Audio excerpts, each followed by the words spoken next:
16 peaceful residents of Taganrog are accused of organizing the activities of an extremist organization. If you examine the law, it's hard to find something in the law that would allow it to be applied to Jehovah's Witnesses at all, since, even as the European Court notes, Jehovah's Witnesses are peaceable people. The basis for initiating the criminal case was video material that was secretly recorded by operational or special services. They are recordings of the religious services of Jehovah's Witnesses, and in the court session, we watched those recordings. There is nothing criminal in them. People are reading the Bible. People are singing songs. People are praying to God.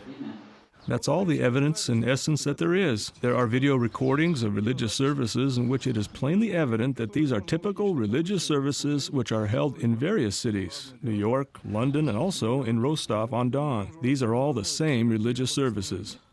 You take a normal citizen of the Russian Federation living under normal circumstances with a normal family, and suddenly there's a search, and they charge me with being a criminal. What violation did I commit? Even now, I still don't understand.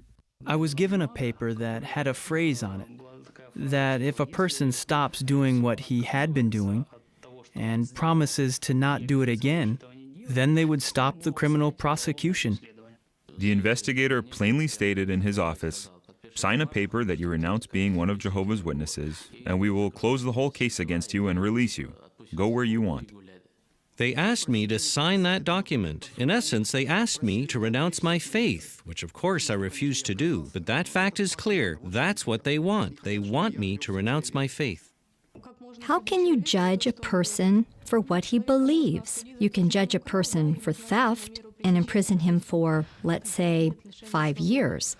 But if a person has faith and is imprisoned, will he renounce his faith in prison?